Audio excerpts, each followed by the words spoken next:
Ito ang bagong Honda Click 125 Special Edition, ang the game changer ni Honda. Ito kasi Honda Click ay talagang pinaganda at mas pinaangas ang looks. Kaya naman mas marami pa ang tumatangkilik at bumibili ng motor na to. Ito ang mga rason kung bakit si Honda Click ang dapat ninyong bilhin. Looks. Meron itong napaka-sporty at classy rin na design. Kung mapapansin mo, napakaangas ng headlight nito at naka-LED na rin. Samahan mo pa ng DRL or yung daytime running light na naka-LED at nagsisilbing kilay ng motor na to. Kasama na dyan ang kanyang LED na signal light. Maging sa kanyang tail light, napakaganda rin ng full assembly na ito. At ito rin ay gumagamit ng LED. Maging sa ating signal light na naka-attach sa kanyang rear fender, naka-LED na rin yan. So asahan natin na napakalakas niyan at kitang-kita sa gabi. Pagdating sa kanyang instrument panel, napakaganda rin na ito at napaka-advanced dahil ito ay naka-fully digital yung kanyang instrument panel.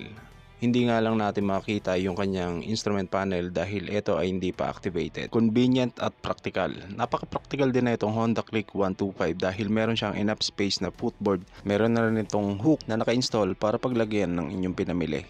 Napaka-convenient din na itong Honda Click dahil meron na siyang dalawang side pocket at may USB charging port na rin para kapag bumabiyahe ka ng malayuan, hindi malulobat ang cellphone mo. Isama na rin natin ang integrated seat opener para hindi ka mahirapan sa pagbubukas ng iyong upuan. Isama na rin natin dyan ang napakalaking seat compartment at napakalaking fuel tank capacity. Etong mga tol ay merong fuel tank capacity na 5.5 liters. Oo, napakalaki nga.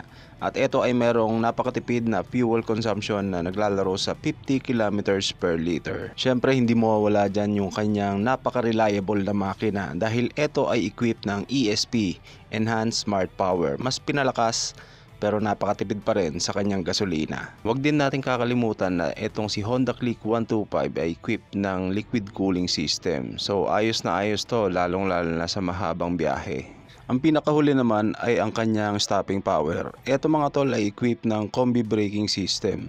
Disc brake sa harapan at drum brakes naman sa kanyang likuran. Pero ang kagandahan niya kapag bigla kang nagpreno, automatic mag-e-engage yung kanyang combi brake. 70% sa likod at 30% naman sa harapan. So ayos na ayos yan.